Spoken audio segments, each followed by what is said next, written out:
Well, fellas. Well, my friends. I don't know why people are gonna start to think that I hate Chael Sonnen, but it's just that I think that his podcasts are really interesting and funny. Funny because I do think that sometimes he talks so fast and he talks so much and he talks so well that he's mixing people up and that he's mixing himself up as well. And that at times he's saying things that really, in my opinion anyway, don't really make sense. So it seems like Uncle Shell once again woke up on the wrong side of the bed, and when this happens, the target he likes to shoot at is often Ngannou and Ngannou's camp, Ngannou's coaches, and in this time that he's turning his attention to Ngannou's coach and managers. Basically, what he's upset about is that Ngannou's coach seems to want to favor a match against between Francis Ngannou and John Jones rather than the proposed fight against Cyril Gane, as the UFC would obviously like it to be, right? And we're going to talk about that. So, Mr. Chael Sonnen thinks that this is unspeakable. This is not how a real manager should behave, and that they should go along with what the UFC is asking them to do. And so he goes out in a rant telling that these are not good manager, is not basically a good champion, and that this champion, unlike the other champion, seems like he's picking up his fight and that he's under contract and all that stuff. I mean, this is totally crazy. That makes me laugh a little bit. And when we listen to this very closely, really, there seems to be no substance to it. Again, I'm going to say, I got nothing against Uncle Shell. I think that he's a swell guy. He's a very funny guy. But needless to say, when I'm listening to him, sometimes I have no choice but to try to answer and to try to debunk what he is saying. So let's go a little bit and just listen a little bit to what you have chosen a couple of quotes inside of what he was saying in here, just so that we can try to figure out what Charlie is saying when we're listening to it a little bit more with attention and a little bit more closely, right? So what is he telling us? A champion doesn't call people out. A champion gets called out. So that's the thing he's saying. A champion doesn't call people out. So what he's angry about right now is that the camp of Francis Ngannou and Francis Ngannou himself obviously would like to have that fight against John Jones, right? I mean, the fight against John Jones, first of all, is going to be a super fight, right? And that fight, I believe, can sell itself. And when we're talking about the champion doesn't call people out, right? But we think about it, the Francis Ngannou call people out. A champion gets called out, right? A champion gets called out. So if you guys remember, after the fight against Stipe, the second one, where Ngannou won the championship, who called him out? I mean, basically, it was John Jones who tweeted, and then we had all of that feud about what's his face, Mr. Dana White, saying that people are saying they want to fight, but do they really want to fight? So actually, right there, and we knew it. People were already trying to sell this fight, right? Already trying to promote this fight, and we knew it, right? So why is it now that Chael is saying that a champion doesn't call people out but get called at? He's been called at. Ngannou has been called at by John Jones, and the UFC acknowledged it, tried to make something work, and for some reason it didn't work, and we know the reason why it didn't work, and that reason has to do with money, because people were asking for money, and the UFC is pretty greedy. But you know what? Let's talk about this a little bit later on. Let's keep going with the let's keep going with the quotes that I found out, right? So if we go a little bit further down the line, And if you ever want to break course, you can. You can get away from that rule, but it has to be based on personal beef. Otherwise, you look thirsty. Well, okay. So now he's saying that it has, if you want to call people that, it has to be based on personal beef. So Mr. Chael, Uncle Chael, is telling us that, yeah, he's giving us the rules. Chael's rules from Chael's book. That obviously, if you want to call someone out, it has to be based on personal beef.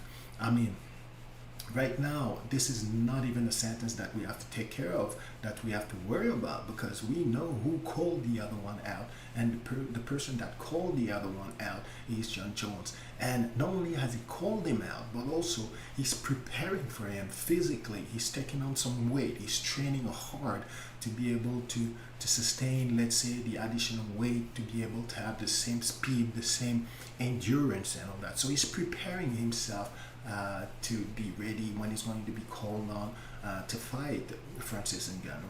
So the guy who called the other one out is not Francis Ngannou. Francis Ngannou is just promoting the fight and keeping it alive, which makes total sense. And his management as well is doing that. So everything, in my opinion, right there does make sense on the management of Francis Ngannou on his side. The only thing that doesn't make sense right now is Chael Sonnen saying that it's Francis Ngannou who's calling Jon Jones out, because that's not the case, if you guys remember. So let's move a little bit forward. Right. Why would you possibly want to fight Jon Jones? Thirsty. Why would you possibly want to fight Jon Jones? Why would you possibly want to fight Jon Jones? Is that a real question that he's asking? Why would you possibly want to fight Jon Jones? Let's keep going. That's funny. Why would you possibly want to fight Jon Jones? And if you're a trainer and or manager, whoever made the statement that we believe Jon is the greatest of all time, if that's true, why would you put your client in there with him? Okay. Let's listen to this again, because this is beautiful in its nonsenseness, right? So let's listen to this a little bit carefully, right? Let's listen to this a little bit. Thirsty. Why would you possibly want to fight Jon Jones? Why would you possibly want to fight Jon Jones? Really? And if you're a trainer and or manager, whoever made the statement that we believe Jon is the greatest of all time, if that's true, why would you put your client in there with him? Okay, and if you believe that Jon Jones is the GOAT, the greatest of all time, why would you put your client in there with him? So it really makes no sense. I mean, we've been hearing about fighters all over the place. I mean, those guys who like challenges, those guys who wants to to work and to fight the best, to really be the best, right? And to have their legacy set in stones, right? And now this guy right now wants to tell us that who wants to put their client in the ring, and why would you want to fight Jon Jones, and who wants to put their client in the ring with Jon Jones, in the octagon with Jon Jones? Sorry about the ring.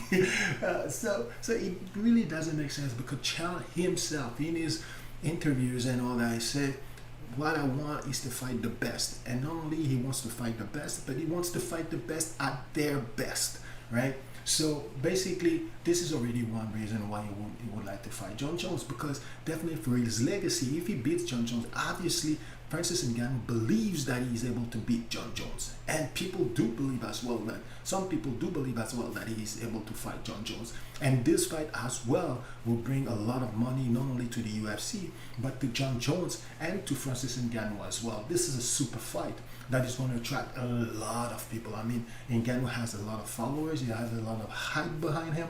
Jon Jones has a lot of followers. He has a lot of hype behind him. And these are guys that have records that speaks for themselves. I mean, we got one that is a knockout artist on one side, and the other one that is a submission artist, a knockout artist, the GOAT basically, that can do everything in an octagon.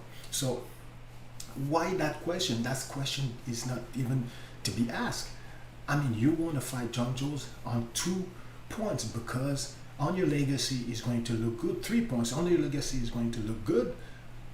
On your purse, money-wise, is going to look great. But also because you believe that in your guts that you can beat him. It's as simple as that, right? So these are the questions that sometimes that when I'm listening to Chael Sonnen, I'm just asking that, like, is he thinking sometime, like, where is he coming from? He's an ex UFC fighter. I mean, he must know what those guys feel and the reason why they do stuff. And I don't believe that he can stand there and say things like that. I mean, I'm pretty sure that he must be laughing after listening to this and saying that, oh my God, do people really believe all that crap that I'm talking about right now? I'm not sure about this. Believe you me, like this thing would say. But let's move a little bit forward. It's not that far. Let's move a little seconds ahead and listen to what else Chael is telling us, right? Because obviously he's gonna tell us why the coaches are doing that, right? This is a cash grab. Yes. That's okay. This is a business to try to get. So yes, obviously it's a cash grab, yes, but it's not only a cash grab. I mean, who wouldn't like to have John Jones on his resume? I mean, John Jones hasn't been losing since he's been the champion. He beat like the hell out of Daniel Cormier. I don't know. He beat the hell out of him. And like, who's talking now? I mean, can Daniel Cormier talk in front of John Jones? I mean, this is one of the hardest defeat that Cormier ever sustained, right? So it is a cash grab, yes, but man, it's a lot more than a cash grab. I mean, in your legacy, it would do something, especially if you're a guy like Ngannou who thinks that he has the tools to be able to beat John Jones, right? So it's not only so I disagree. It's not only a cash grab at this point, right? So let's keep going. It's a cash is okay. To try and outsmart the audience will never work. There will never be a guy that's in MMA that's smarter than the audience. Unless he's the promoter. There you go. Audience will never work. Try and listen to this. Will never work. There will never be a guy that's in MMA that's smarter than the audience. Unless he's the promoter. I can't believe this. This guy is like, I don't know. I mean, he's selling his soul, his self out, his body out to the I guess his boss to get his check. I don't know if that's okay, but I mean, for him, it's okay. Basically, what he's telling us is that the management of Ngannou and Ngannou himself are trying to fool the public by saying that, oh, the John Jones fight would be the most interesting fight and the most that would be the most interesting fight and the most challenging fight for him. I don't even think that he's saying that it would be the most riskiest fight for him, right? And that basically that these guys are trying to fool the public, right? And one thing that you gotta notice that is very important, right, is what he's saying at the end here. Audience. Unless he's the promoter. There you go. That's in MMA that's smarter than the audience. Unless he's the promoter. So what he's telling us basically is that nobody has the right to say anything. And nobody has the right to have the pretension to fool the public unless you're Dana White. And basically this is what Dana White is doing to us right now, right? He's fooling us because, right, why don't we have John Jones fight right now? The reason is pretty simple, right? Why don't we have the John Jones fight and Francis Ngannou fight? It's just because these guys were asking a lot of money for this fight. And which for them make total sense because this is a super fight that has high potential of revenue and that is going to make huge numbers. Right? He's trying to tell us that right now, John Jones and Ngannou camp are trying to fool the people to make them believe that this fight is going to be interesting or this fight is going to be a really hard fought and disputed fight and that is going to be hard to sell itself. Come on, man. I mean, this is a fight that sells itself, right? Right? And what did the UFC try to do? Because they didn't want to pay these guys the amount that they wanted to pay, that they wanted to be paid. And I guess the UFC doesn't want to lose face and doesn't want to show like it's being, controlled and manipulated by fighters. and to buy down by what fighters wants to have, right? So what the UFC did is that they put on together that gimmick of an interim belt, right? That was going to force after that the unification and force Francis Ngannou to fight the winner of that belt, whether it be Ciryl Gane or Derek Lewis. Although they knew that there was a lot of chance that Ciryl Gane could win this belt, right? So they put this together because they knew that after that, I mean, the challenges that came right after, right, would have to be, I mean, Francis had to fight the guy who has the interim belt. Basically, that's what was going on. So they basically put pressure on Francis Ngannou so that, hey, listen, you don't want to fight, you want to wait for John Jones' fight, that John Jones is ready, or so on and so forth. No way, that's not what we're going to do. We're going to put you in a corner, we're going to pressure you, and we're going to put that interim belt together. And with the interim belts comes the unification fight that has to come right after.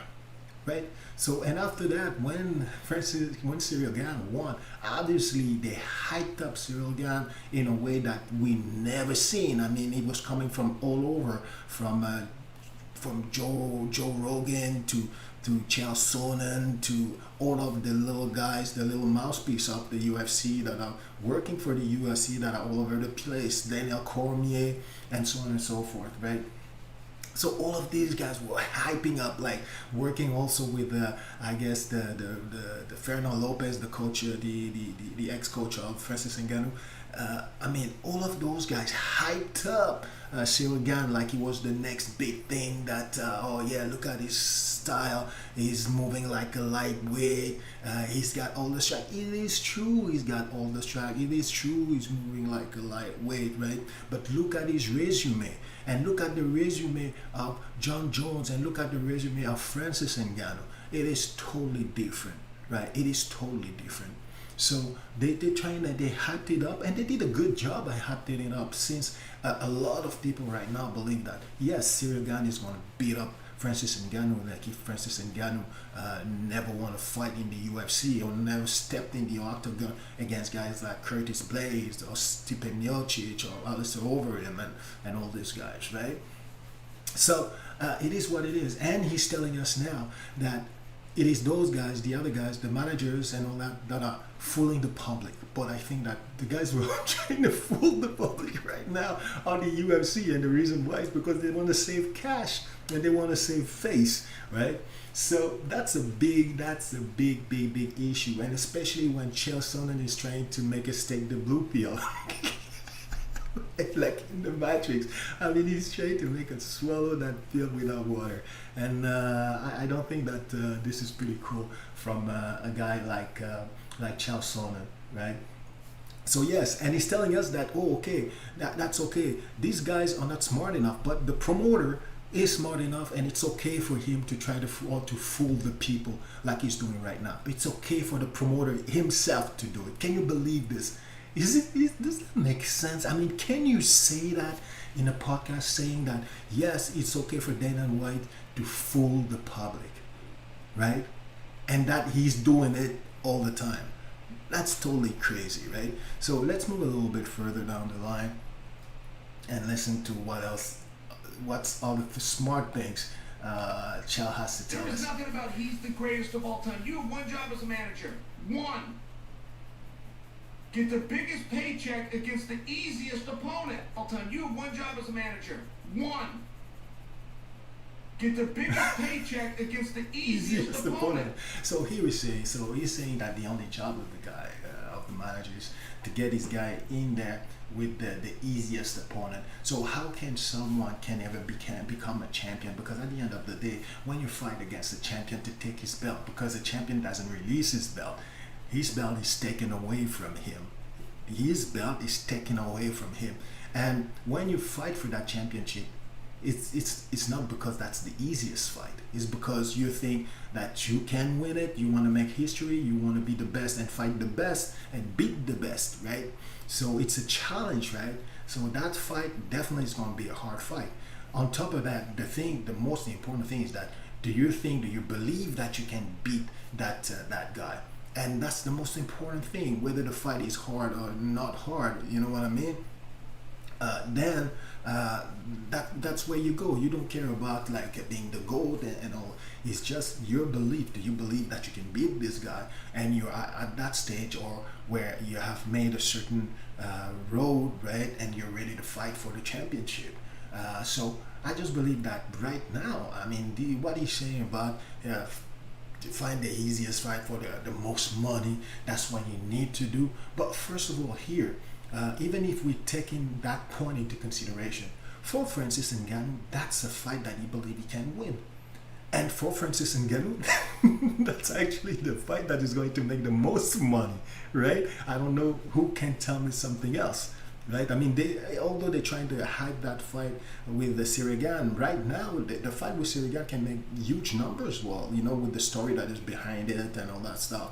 I mean, it's kind of we can have a discussion whose fight is going to have the most pay-per-view, Sirigan or against Francis Ngannou, or John Jones against Francis Ngannou. But we have to understand and realize that Francis Ngannou, I mean, John Jones is a lot more known, right, than Cyril Gane. And again, if the UFC is promoting that fight and is getting behind that fight, hyping it up, then I'm telling you, it's going to make huge numbers. So yeah, there it is. So how can you say that? Yeah, you have to put your client in the easiest fight for the most money. Well, this fits kind of the pattern, because if you ask me, the way that they hyped up Cyril Gane, it seems like John Jones is actually the easiest fight for the most money, right? Think about it, right? And don't tell me you disagree with me, because it doesn't make sense. It means that you really want to support Chael to the death, right? Regardless, right? So let's move a little bit forward on this one. That was a funny one, though, right? That was a funny one, right? So let's move a little bit further down the line and listen to what Chael has to say next. Come on, Chael. Charles Oliveira, he couldn't spell up. We'll let her know which way it is in this sport. That one is on good. accident doing everything right. He's People doing everything right. Credit Charles Oliveira. They're trying to say he's not the rightful champion, that he doesn't have the most beautiful record, that he hasn't beaten the right guys. You want to know how Charles is handling that? On accident. Not because he thought this through, not because there was a strategy. But you want to know how he's handled it? He thought this through, not because there was... So right now he's talking to him about Charles Oliveira. I don't know in what field Charles Oliveira is. By the way, Charles Oliveira, a very impressive guy, very impressive champion. I love his ground game. He's a great champion. So he's trying to tell us that basically Chael Oliveira is handling the situation of people not respecting him as a champion and saying that he's not the full champion or what have you, right? And that's how people should behave, right? Let's hear how people should behave from Chael Sonnen. There was a strategy. You want to know how he's handling it, which happens to be perfect? How he's handling it, which happens to be perfect? There you go. That's how for Chael Sonnen, like, fighters should do and should be, and that's sad, man. I'm telling this like I'm a little bit more serious, because I think it's sad and it's unrespectful, and it's hypocrite, right? This is hypocrisy at its highest level. What he's telling us is that fighters should just shut up and take whatever the little pieces of, I don't know what we're giving them, regardless. And that's not fair. That's not good for him to say that fighters should just take what the UFC is giving them, and that they shouldn't say anything about it, and that they shouldn't have a word to say about it, when we know that the UFC, I mean, he's doing the best that they can do for themselves, and that's okay. But who's taking care of the fighters? Who's trying to make the best for the fighters, if not the managers, right? So this is totally unfair. Again, guys, you've listened to this. This is totally crazy. I mean, you know what? You got your friend Chael Sonnen, right? He was speaking in some other podcast and saying that example, Ngannou basically was, Or fight for Ngannou. It was a tough fight. I Like will John tell you Jones, right he now, was saying that John Jones was the top fight for Ngannou, right? And that fight would be interesting. that's a hard fight for That's a Ngannou. hard fight for Ngannou. I will tell you right now, that's a hard fight for Ngannou. And that's what he's telling us, that this fight was the hard fight for Ngannou, right? It was the hard fight for Ngannou. And what did that fight happen? And John's even come out and said, look, I haven't ducked anybody and I will fight Reyes, but the UFC needs to make the risk worth the reward. Which means that you got to give me some more money. It doesn't work like that, particularly in the time that we're in right now, where they have openly lost one arm of their business. So what he's telling us in these other posts that I saw, where actually he's complimenting John Jones as being like the GOAT, one of the greatest to have ever done it, right? And he's telling us that the UFC didn't. I mean, John Jones would like to fight Reyes, right? Because he's telling us that there's some fight that are waiting in the light heavyweight division. But I don't think so. I think that John Jones made the round trip of the light heavyweight division. He had to move to the heavyweight division as as the next step. I don't think that he has anything else to prove at light heavyweight. Now he's telling us to fight Reyes, but John Jones wanted some money to fight Reyes, and the UFC doesn't want to pay him the money, right? And just saying that it doesn't work that way, especially during COVID. All right, I understand. So what he's telling us is that during COVID, the money went down, so the fighters has to take that on their pay, right? Why doesn't the UFC take that on their profit? We don't know about that question. But what about now when the UFC is making excess of money? Do they increase the fighters' pay? I don't know, man. Except if the fighters can have some arguments in terms of followers, in terms of their nobility, in terms of their to be able to be promotable, something like that. So this is very funny. And when we talk about John Jones, when we talk about John Jones, Chael has to remember when he's saying that John Jones is maybe not the GOAT, or that the fight against John Jones wouldn't make sense. He had his try, he had his chance, he had his shot against John Jones. And it didn't go that well for him, right? The way that I remember this fight, right? So it's been manhandled like the entire fight, and to be honest, that's how it all ended. That's how it all ended. Like with Chael putting himself into a little packet and giving up, basically, right? You see that?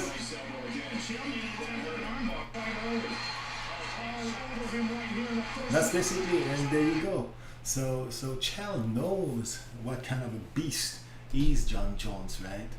He knows what kind of a beast is John Jones. He cannot tell us that.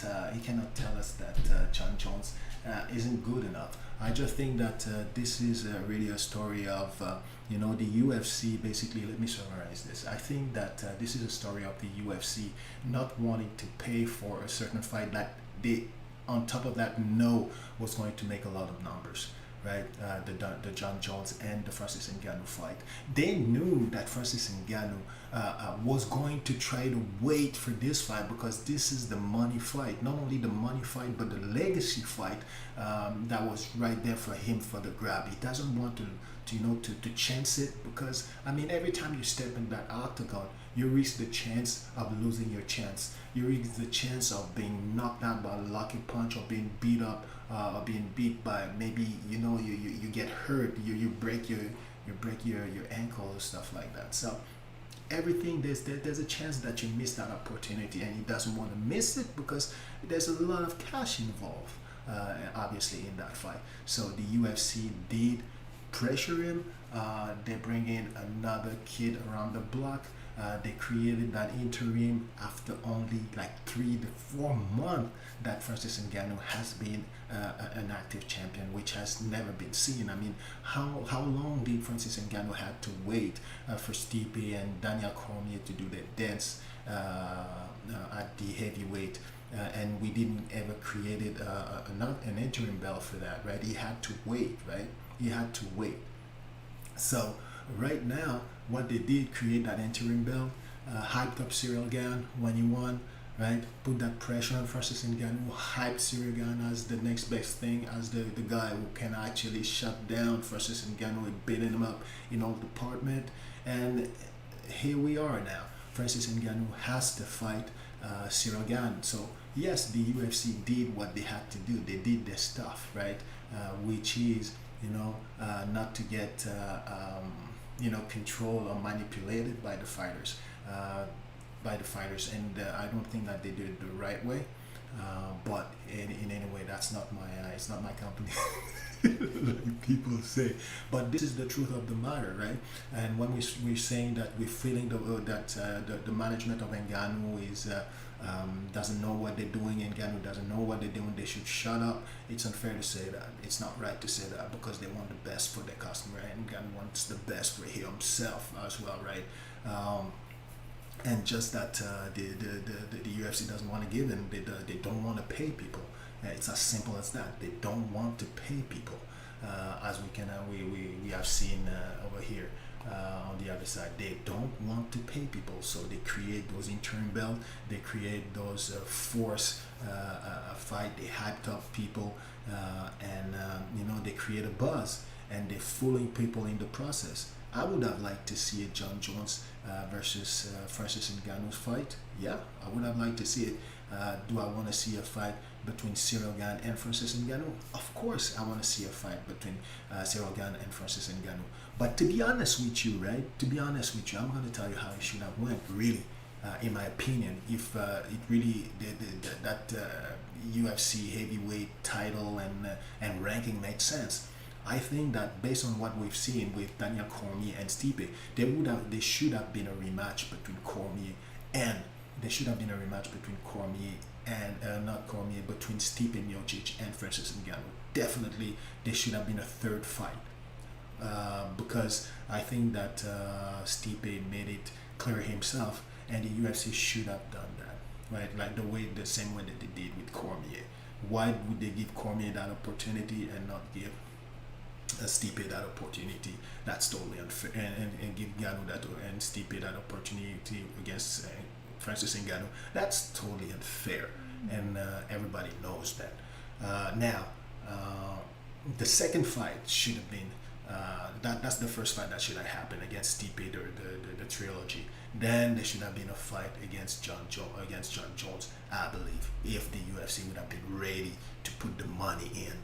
But unfortunately, they have not been able to put the money in. Then what comes next is the next best thing, obviously, which is Gane against Francis Ngannou, and this is because of the history that they have at that gym that make a good story, and also now all the hype that is being thrown out there on social media and YouTube and everything, with the famous sparring videos that are coming out there, where we see basically Gane beating up on Francis Ngannou.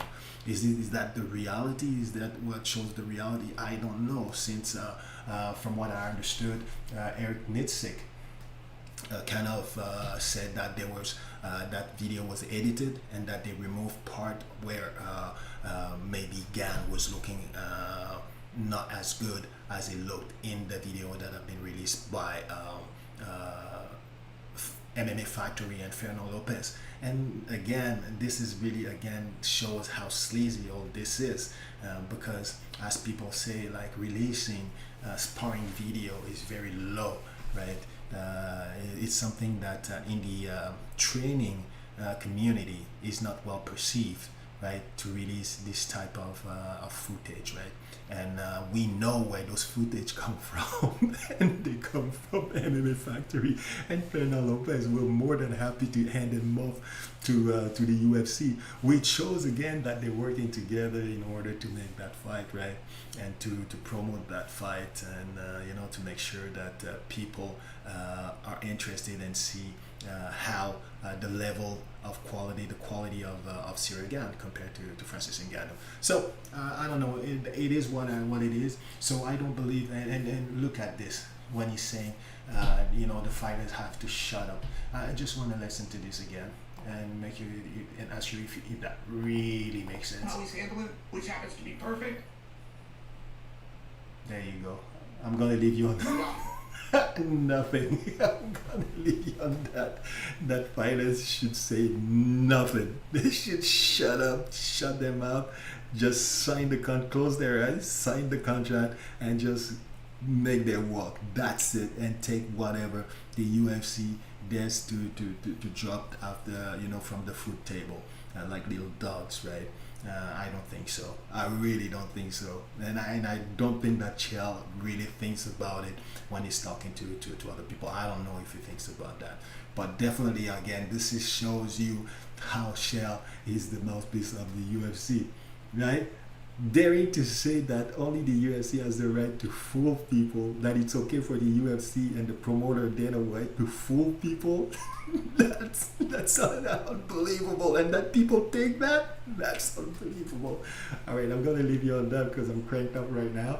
Let me know what you think. Subscribe if you want to. Thumbs up, thumbs down, doesn't matter to me, as long, you have your own opinion, as long as it's all in due respect. You take care of yourself, be safe, and keep laughing and